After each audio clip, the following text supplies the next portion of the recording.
Hello. Hello. Welcome to the Chronic Health Collective.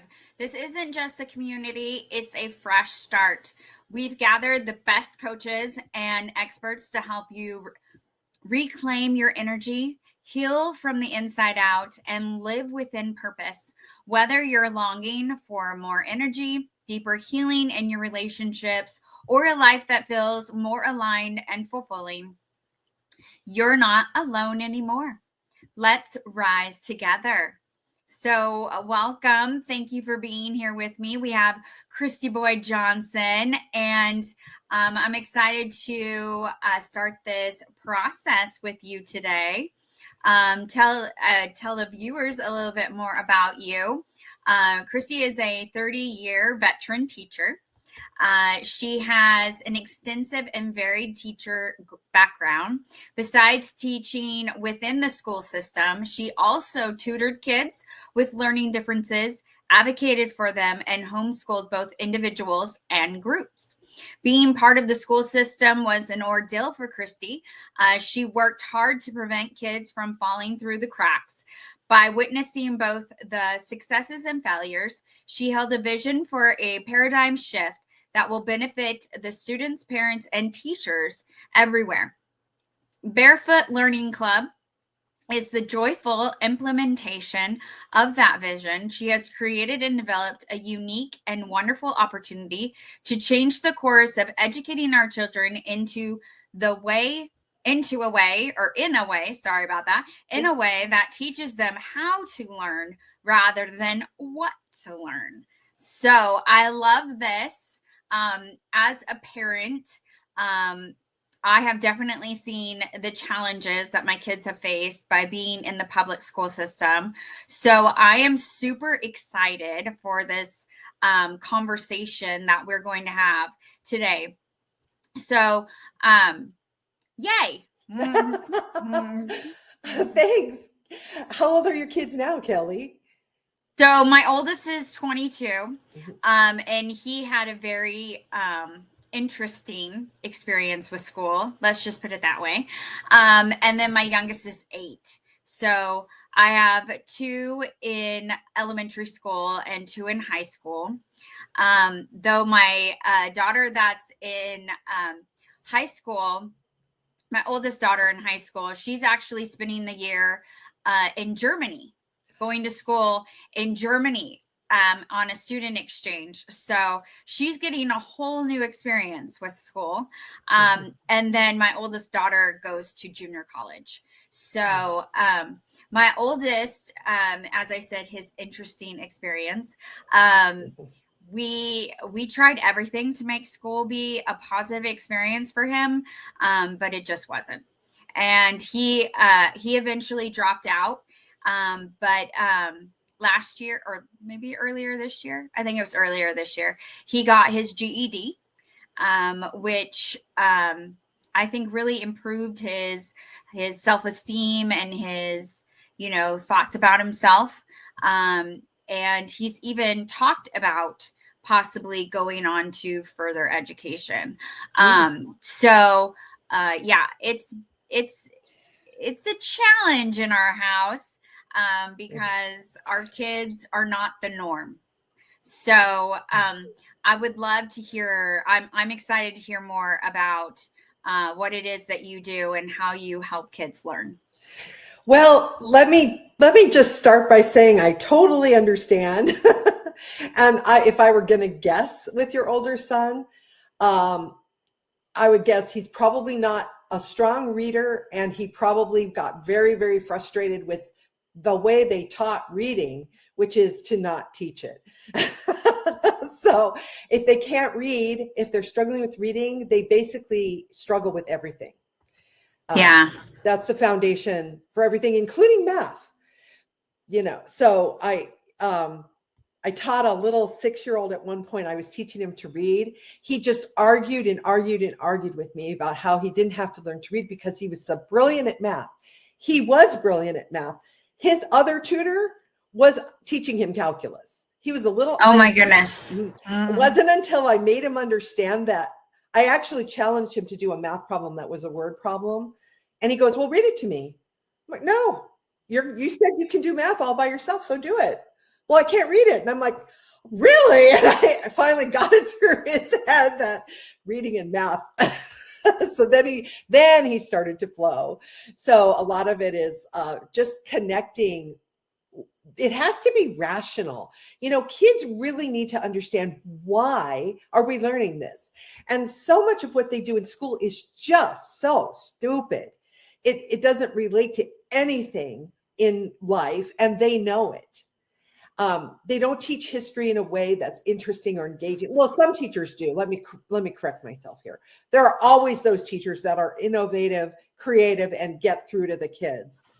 But memorizing facts and dates and this happened and that happened, especially in this day and age when so much is coming out about how those were lies. That's just, the kids are like, why are we learning this? And so there has to be a why. There's always a good why with reading and math. You can't do anything in life without those two things. With teenagers, I used to tell them, oh, well, do you plan to have money when you grow up? Well, yeah. Yeah. You better know math. And maybe not algebra or geometry, but you got to know how to work money. You got to know how to work the math, Yeah. And so it's really that. And then you start them young, giving them the tools they actually need. And then you give them the lots of support and encouragement and fun with that, because little brains, I tend to want to work with the littles, because if you start them that young, you can do anything with them as they get older. They'll go anywhere. They'll explore. They'll get interested. They'll find things they want to try. And I think that's a big change that needs to happen. It needs to be less restrictive. You have to learn this and this and this, and you have to take biology in 10th grade, and you have to take chemistry in 11th grade. Why? Maybe some kids, yeah, but why? Yeah. It's much more effective to say, okay, well, so Kelly, you are, let me say you're a math person. I'm pretending, I don't know, but let's just say you're a math person, and we're in 10th grade, and you've aced algebra, aced geometry, and you want to move on. Why are you being held back? Why can't you go there? Why can't we go into higher math and have some fun with it? Whereas me over here, I'm like, yeah, I've done algebra, geometry. I want to be a writer. I want to explore literature and writing and things like that. Why can't we do it that way? Yeah. Because we're all different. And we all learn. And the other thing about your older son is, I bet you he's a kinesthetic learner.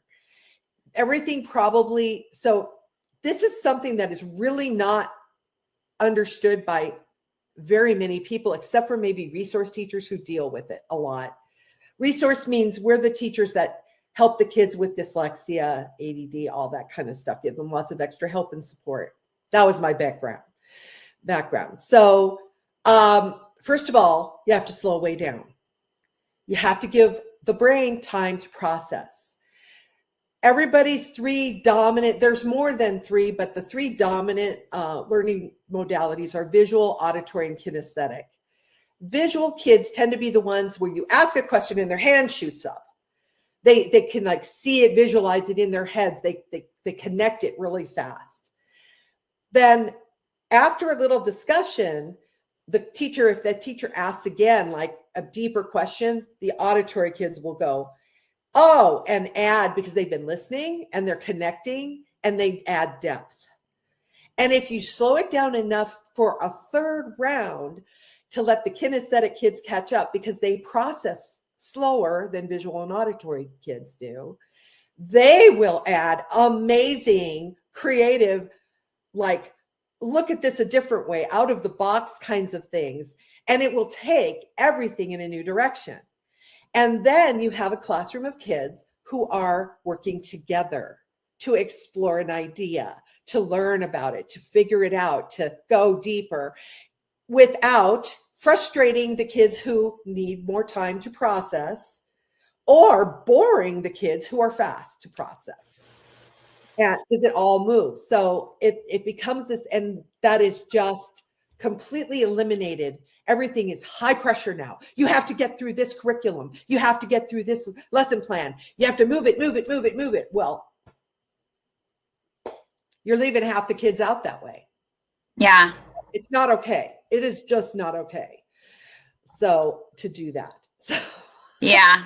I see the passion. I see it. And I love it. You know, there's so many times our kids are all on some level neurodivergent. Yes. Because I am and my husband is. And I had the hardest time at school. I think by the time I was in 3rd grade, I realized that I was not smart. Oh, that's not true. And that's how I felt. Okay. Yeah, that's exactly right. That's how they made you feel. And I had a hard time at school from that point on. Mm-hmm. And homework was so hard for me because I felt like I didn't even know where to start, or like I would ask, my mom is a teacher, and she was a kindergarten teacher, and she is very good.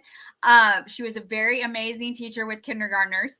But by the time she got home and I was asking for help, she didn't really have that same level of energy, right, that she gave those kindergartners.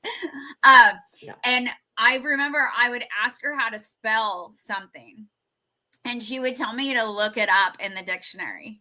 And I'm like, if I don't know how to spell it, how am I supposed to find it in a dictionary? Mm-hmm. And that was all, like, so I stopped really asking for help.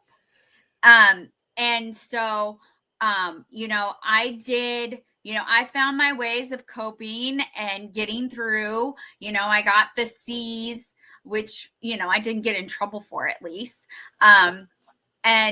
And stuff, but I never really found what I was interested in. I never really felt like I was good in anything except for like drama or choir, right? Like those theater art things. But there wasn't a lot of that really even offered. No. And that wasn't really until high school where you got to take a class in that, right? I did plays and all of that, like before that, but it wasn't like class, right? So it was like after school participation. But yeah, so I think I definitely feel like the school system was not built for me. And so I totally understand why it's a challenge for my kids. And my kids are actually really great at math and science because my husband is, and that's fortunately they got that from him. But when it comes to the English, there is sometimes that challenge because some of them are slow to understand. Actually, right? What's really going on is that the schools have stripped away all the actual real tools that kids need to read well. The only kids who are going to read well are the ones that are natural readers. And that is a very teeny tiny percentage at this end of the bell curve. Most kids are in here somewhere. And so I liken it to, here's a piece of wood, here's a nail, and here's a hammer. Now, kids, we're going to learn how to hammer this nail into this wood. Oh, but by the way, we're taking away the hammer. Figure it out. And if you can't figure it out, you're stupid. Yeah. That's how they teach reading now. Basically, kindergarten, unless they are really fortunate to get a teacher who actually knows what they're doing. I know of classrooms where all they do is color worksheets their whole kindergarten year. Coloring worksheets with the letter A or whatever letter does not teach reading. That is not reading. And that infuriates me because when I teach kids, they start reading their first week of school. And we're not talking Harry Potter here. We're talking the logical progression in reading is you have to connect the symbol, which is the written letter, to the sound it makes, which in the case of vowels is multiple sounds in English, not in every language. Like Spanish, for example, is a phonetic language, so it's much easier. But in English, you have to know the sounds, and then you learn how to put those sounds together in order to make a word, which then connects to the idea like C-A-T, cat. Oh, a cat. I know what a cat is. And then it extends to sentences, and then it extends, and it becomes comprehension. So yeah, I loved being read too. yes, I think we need to take a quick break. We do. So I want to keep going though, but yes. Okay, we'll be right back. Yes.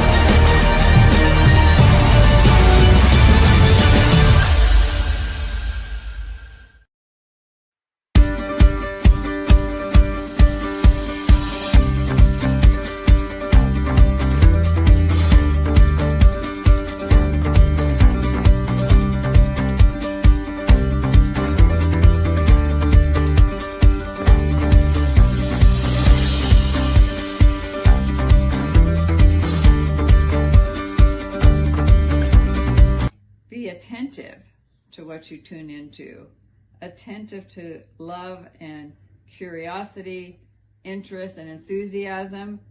Passion is love. And when we talk about love, it's love of self, love of others, love of God, love of the process. Passion is that place, that sweet spot where we are living intentionally, we are living attentively.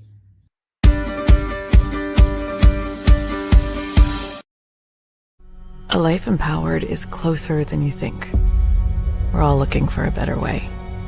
Reimagine what's next with a new sense of exuberance. Why not power on like you mean it?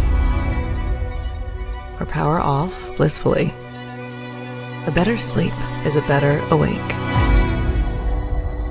You've never moved like this before. With the energy nature intended.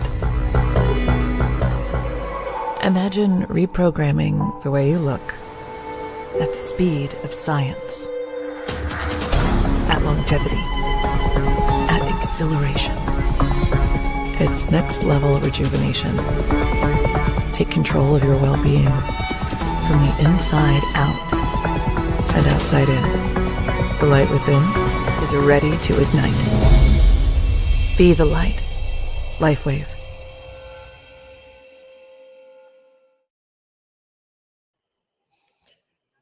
Hello, Let's get everyone. back at it. Thank you for keeping us on schedule. Because I told you, I'm just like all about this. I chose to interview you because I wanted to hear all of this greatness. So we've been talking about the challenges, right, of kids facing with the normal school system the way it is now. I mean, my mom can go on and on about how the way that school is structured now is just not good for kids. It's all about passing a test and teaching them how to pass that test and getting those scores up. And, teachers just really don't have even freedom anymore to give the time to those kids who need more time to process the information they're being given, right? Yeah. And so I love you have developed a system to help kids and parents, which is great for me, and the teachers to make it better. So let's talk more about that. Okay. Well, number one, parents need to, the most important thing for parents is that, actually, I'm going to back myself up just a tad here. Part of the system failure is it is designed to have teachers pointing at parents and parents pointing at teachers everyone pointing at the kids and nobody taking accountability for the fact that it's the system that's the problem. So teachers are in a predicament because they'll change their curriculums right in the middle of the school year and expect them to make a big shift, and instantly they have to just do it. Nobody can do that. So they're setting teachers up to fail too.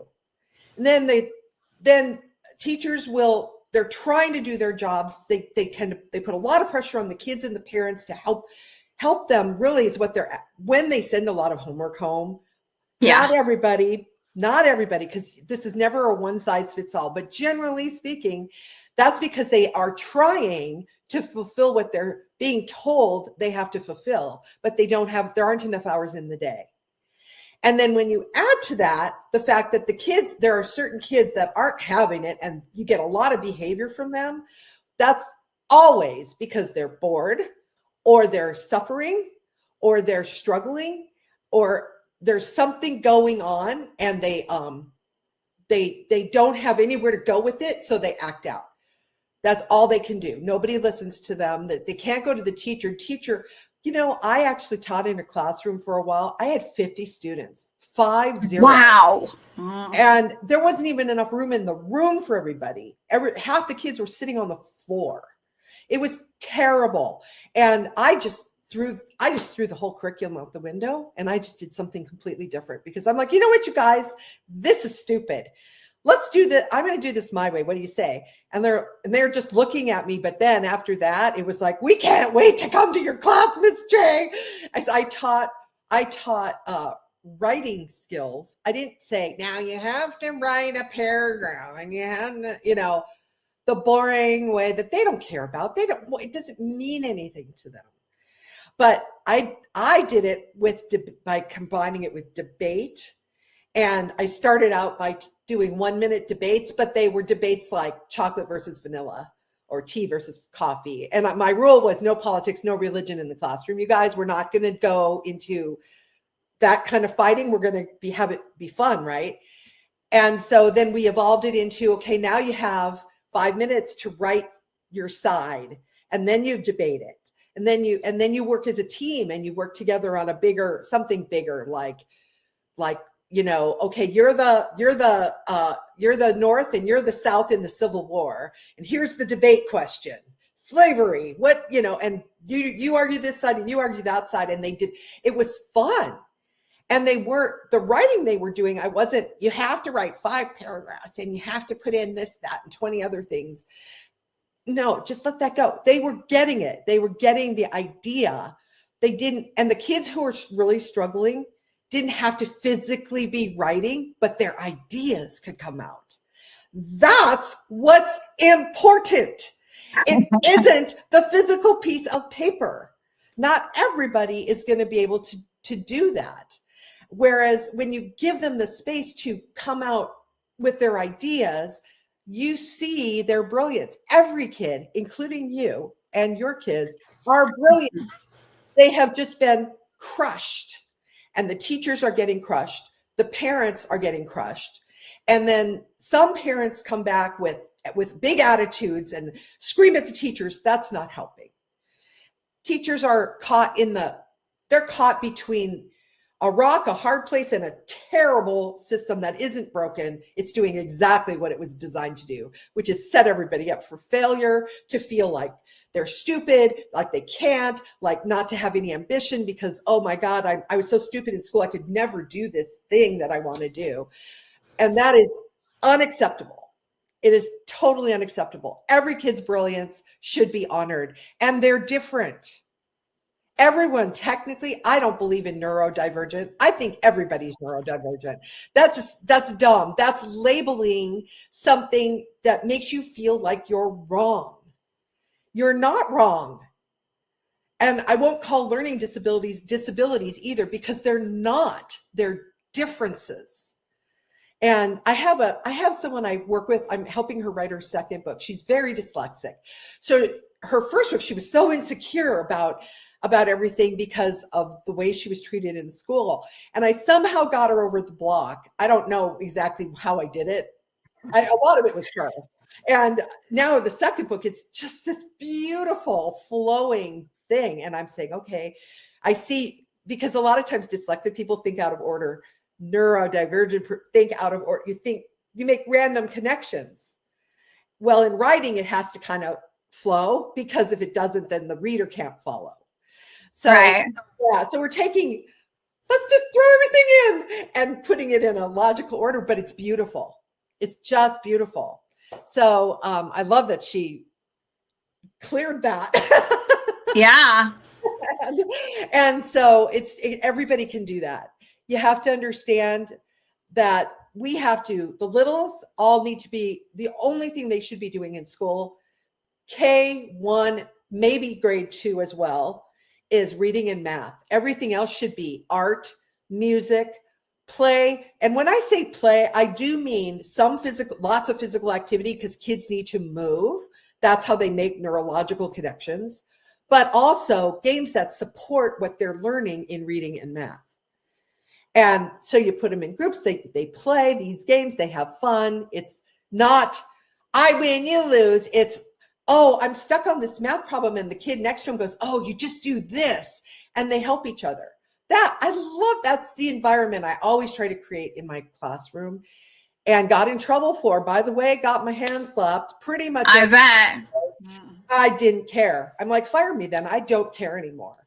I'm not sacrificing the kids for whatever imaginary system. I'm not doing it anymore. So that took me a long time to get to. Yeah.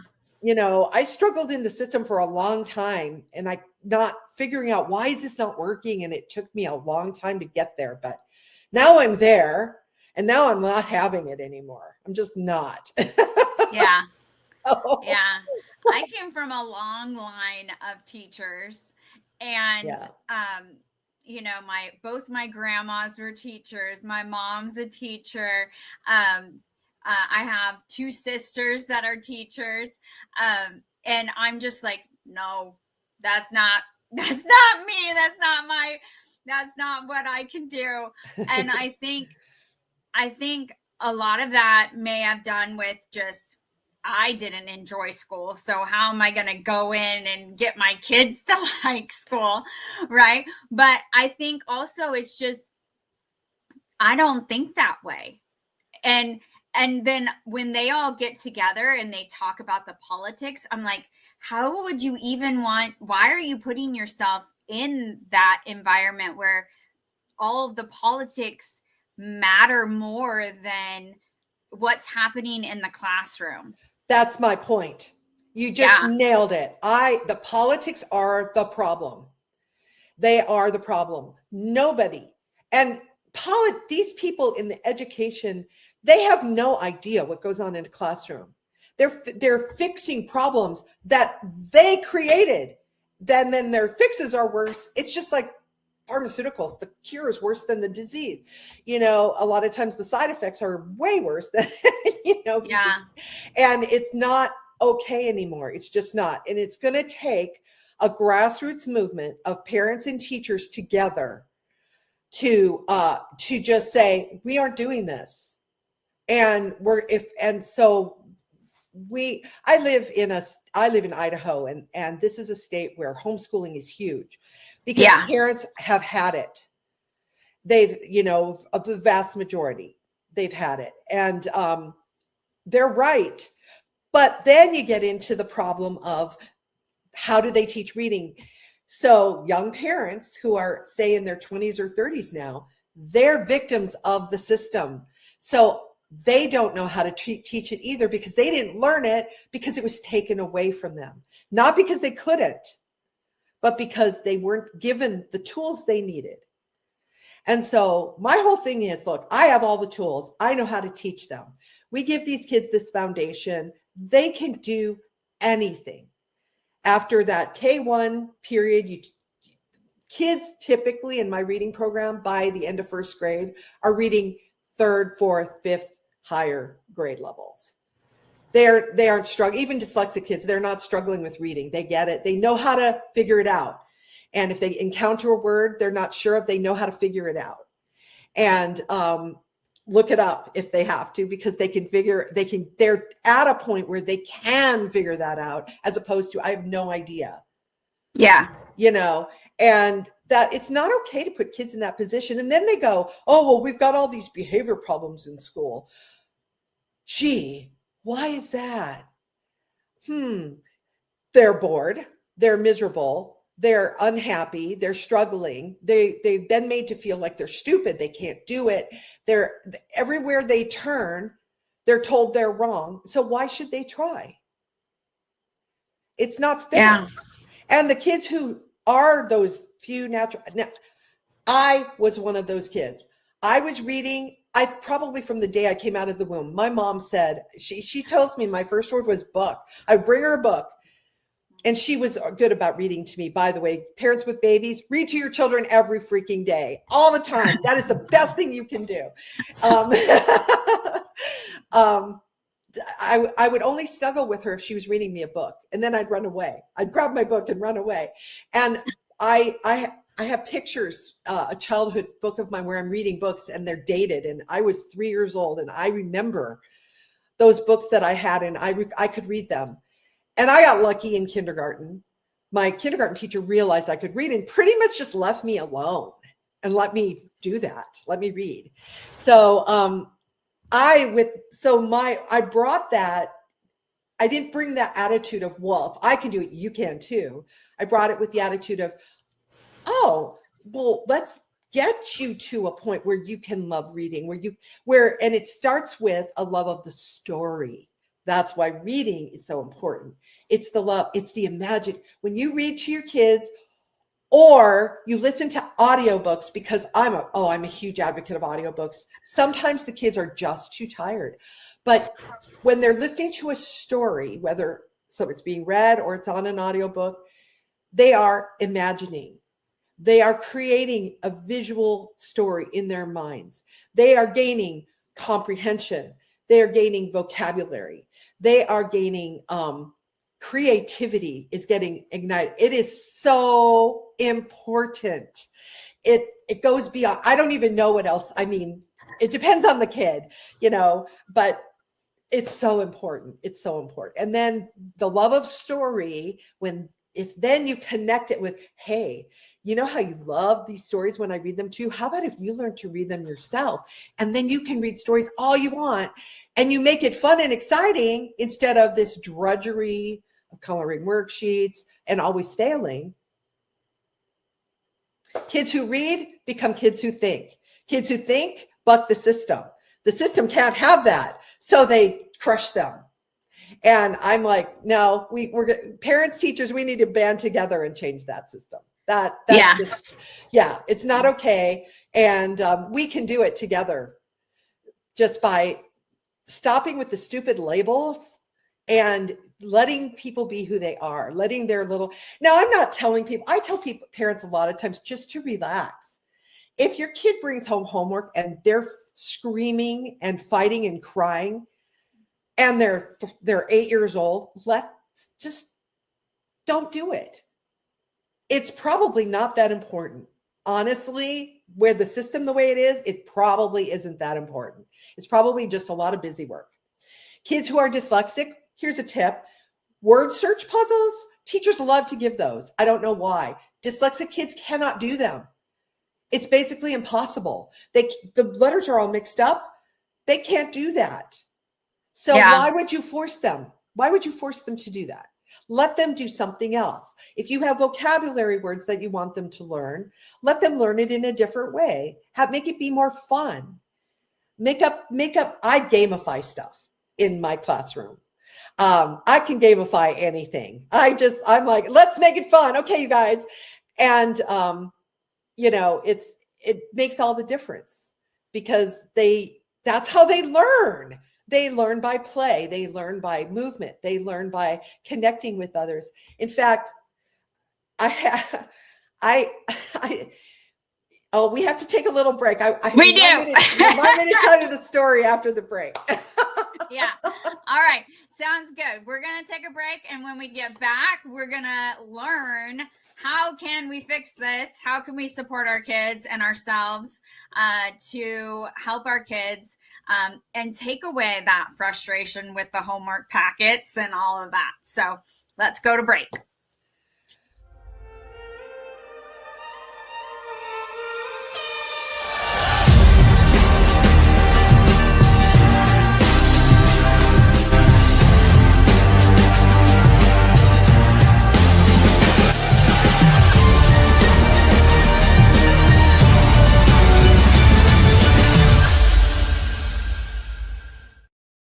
The time has come for us, the parents who want more for their children and the teachers who want to love teaching again, to band together and stop the coercion and control and the crazy-making boredom. How? By making learning a joyful experience in a relaxed environment. By supporting and encouraging kids, not forcing or tricking them. Meet Kristy Boyd Johnson and the Barefoot Learning Club membership. Go to www.barefootlearningclub.com and find out more. Together, we can raise a generation of wildly capable and happy kids. Why do 98% of beauty enthusiasts rave about coolness? It's all in the blend of ancient wisdom and modern science. Introducing Coolness, Pearlescent Face and Eye Serum Cream. This powerhouse combines the antioxidative power of schisandra berries, the glow of pearl powder, and the hydrating wonders of dragon's blood extract. It's like a time machine for your skin, making it radiant, firm, and oh so smooth. Inspired by ancient Chinese traditions and backed by modern nutritional science, this serum cream is perfect for dry, mature, and aging skin. It's time to unlock your inner glow with Coolness. Treat your skin to the best of both worlds today. Okay, we're back. We're back.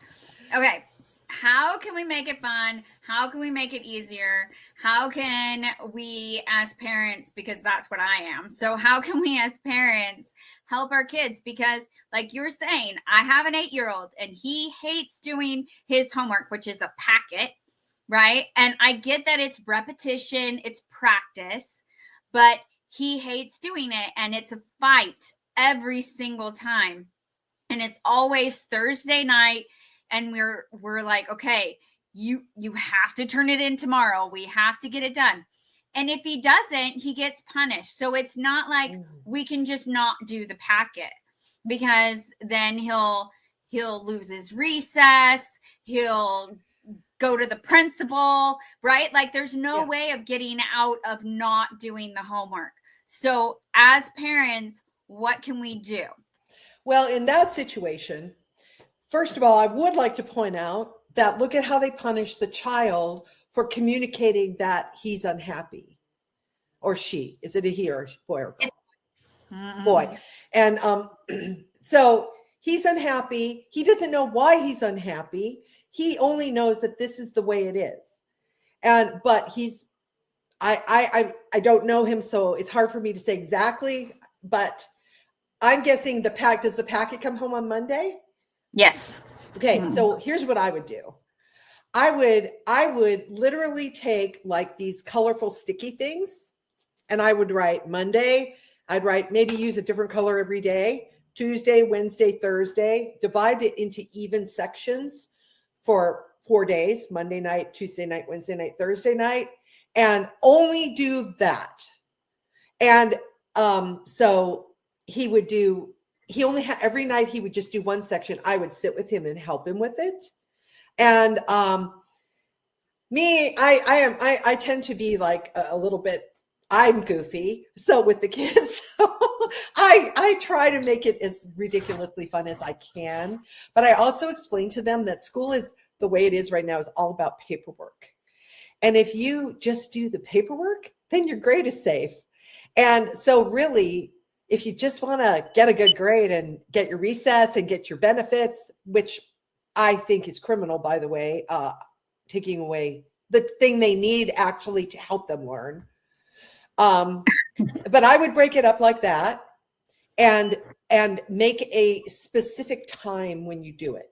So immediately after school, that's a rough time. They come home, they're tired, they're hungry. They need to get their wiggles out. They need to get their energy out. They need to have some playtime. They need to eat something. And then I would then set a time, like whatever works with your schedule. So say, for example, if the child gets out at 3, he's home by 3:15, he gets till 4, say. He can play for a while. He can, and when I say play, I mean outside, like go ride your bike, go run around the block, not sit on the computer and play video games, because that's a fight. And then get a snack. And then at 4 o'clock, we're setting the alarm. At 4 o'clock, we're going to sit down together and we're going to do this. It's only going to take us like 15 minutes. And then you're going to get, I would reward. I would start with a daily, something small each day. Like, okay, once we're done with these 3 pages, then you get to play that video game, or you get to watch that show that you like, or something, whatever. It depends on the family. There's no way for me to generalize. Right. But you get the idea. And then maybe it's dinner time, et cetera, et cetera. Okay. So then on Friday, when he has the success of turning in his completed packet without all that stress and pain, and he gets his resets, and he gets his this and that, and he gets the grades and everything. And it becomes this thing of, oh, look, they start to understand, if I work within this system and I just do it like this easy way, and then it becomes easy. They just leave you alone, basically. The other thing is, is he messy? Does he just throw things in his backpack and then you have to sort them out? Okay. Get the best thing to do with that is a 3-ring binder, not separate notebooks, but with a 3-ring with those tabs, those colorful tabs that split the sections. And you teach him, when he finishes it, he puts it behind. So if he's done, let's say he's on Wednesday and he's got Mondays and Tuesdays in there, he flips behind and sticks Wednesday behind it. And then on Thursday night, he staples them all together and puts it in the pocket. And on Friday, he takes it out of the pocket and gives it to the teacher. When they start to get that, it's so simple. And you'll probably I'm going to warn you, and all parents out there with kids with messy backpacks, you're going to have to help them at first, because that's a frustration thing. Sometimes it's a learning difference thing. But they have to be taught to do that. They have to be taught to organize, and you have to simplify it. So every time he has success, then on Friday, I would make a big deal. If I were the mom, I would make a big deal. Like Friday night, okay, you turned it all in. The teacher's happy. We're going out for pizza. We're going to one of those water slide parks if it's warm enough. We're going to. You earned it. I'm so proud of you. You're doing great. You're learning how to tackle this system. And yeah, that's what I would do, especially with an 8-year-old. And the other thing I would do is he a strong reader? No. Yeah. So he needs remediation. So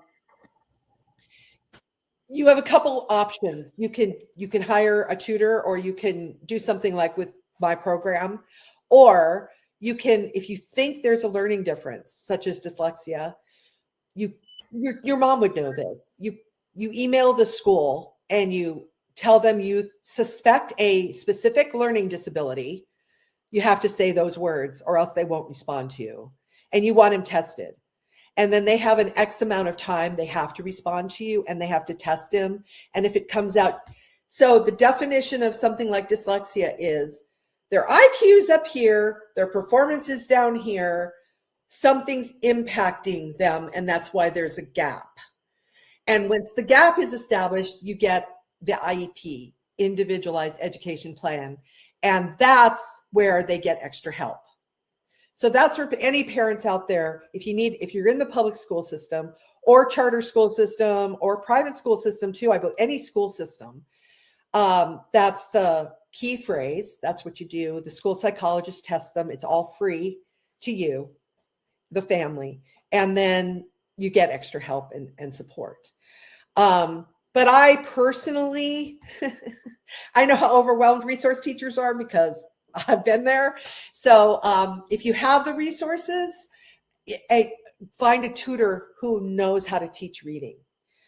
And one of my goals is to train teachers in my program so that it's easy. They can see how easy it is. And fun, make it fun so that the kids aren't fighting. Because if you say you're going to your reading tutor and the reading tutor isn't making it fun, your kids are going to fight you. Yeah.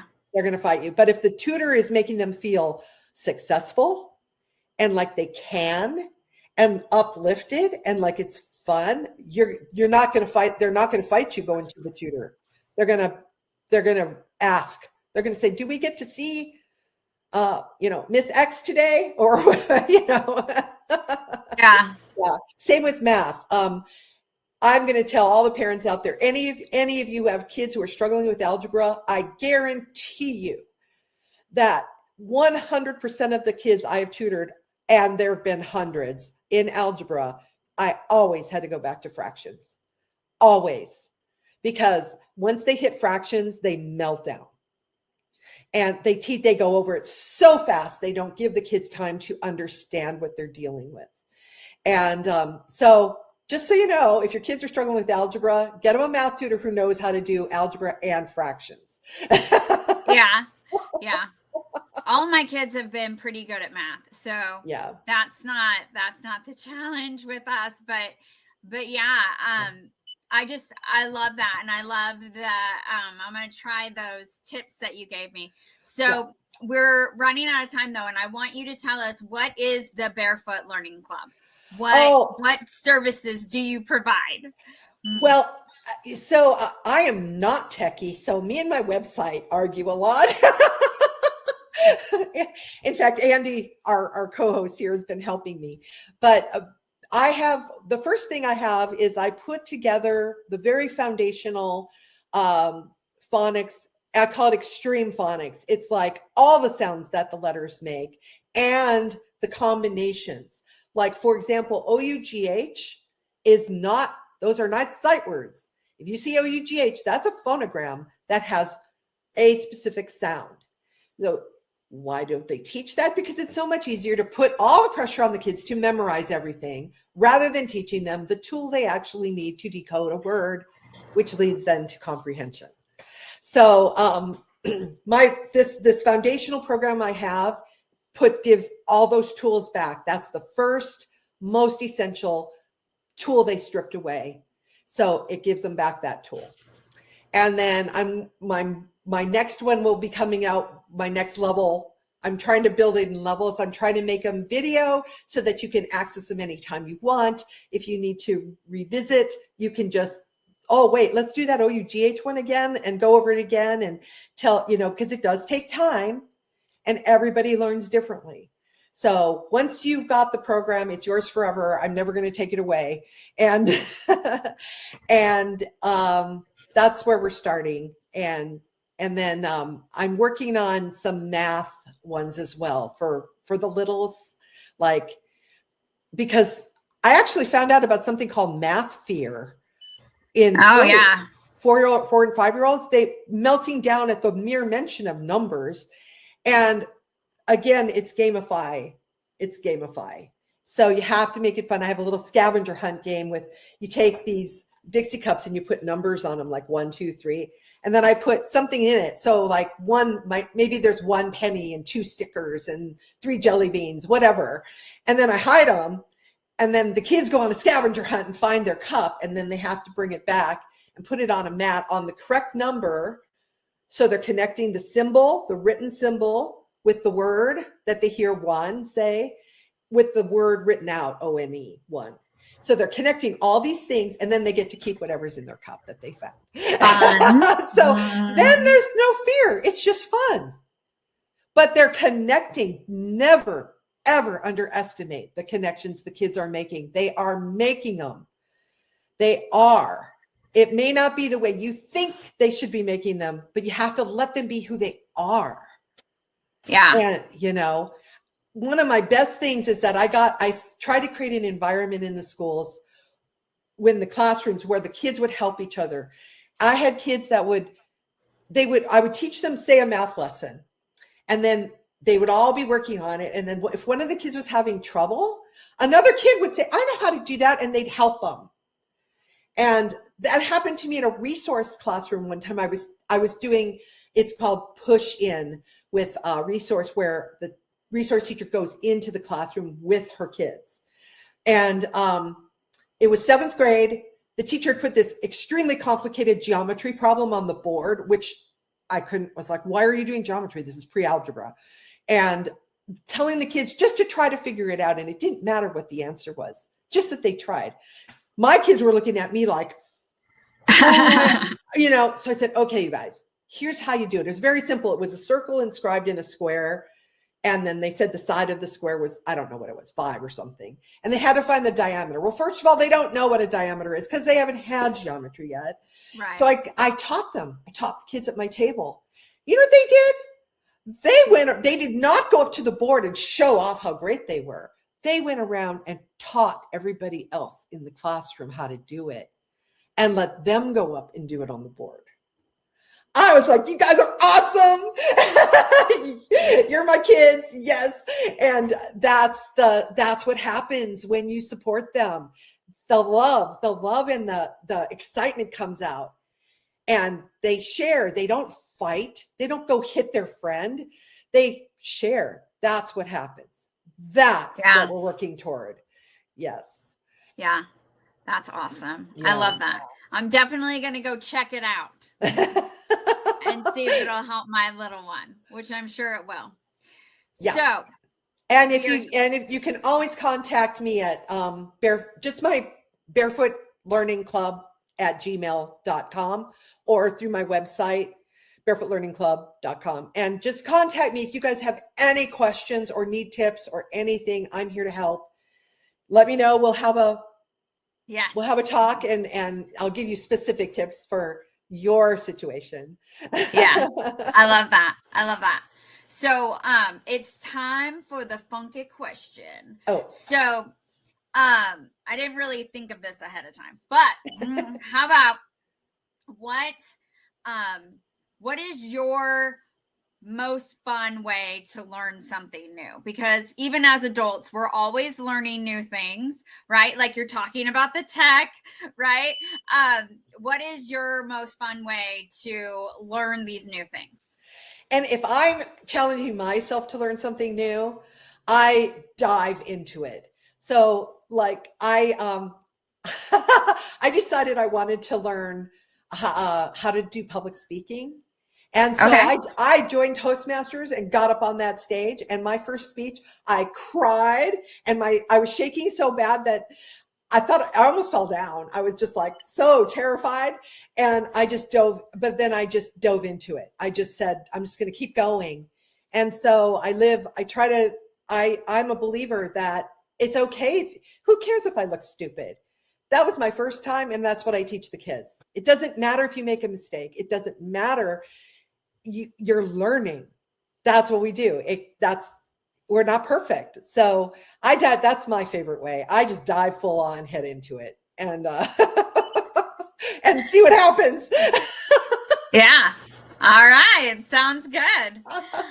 Well, I thank you so much for everything you've brought to the table today. I know that it has supported me as a mom, and helped me also to give myself a break because of the challenges my kids have had going through school, and just knowing that it wasn't me necessarily failing them, but just not necessarily having the skills to support them with a system that just didn't work for them. Mm-hmm. And so I think parents do want to do a good job, right, for their kids. And so having someone like you that we can go to get that support, learn those skills, to support our kids to be successful is just so important. So I thank you for what you do. Thank you. Thank you, Kelly. Yes. So definitely reach out to Kristy if this is something, maybe you're a teacher or maybe you're a parent. Reach out, seek that support, and definitely look into the Barefoot Learning Club to see how it can support your little ones and possibly yourself with improving your reading and just overall feeling about learning. So, let's see. So, if today's episode spoke to you, don't go it alone. Book your free consultation with one of the expert coaches at chronichealthcollective.com for personalized support. Subscribe to our monthly magazine for expert tips from all 14 coaches to elevate your health, mindset, and relationships. So every month you can have an article from Kristy to read over and get more tips and help for those kiddos. Catch us live every Tuesday at 7 p.m. Central, or watch past episodes anytime on E360 TV or youtube.com/@Chronic Health Collective. Thanks for tuning in. Your transformation starts now. See you next week. Thank you, Kristy. Thank you, Kelly.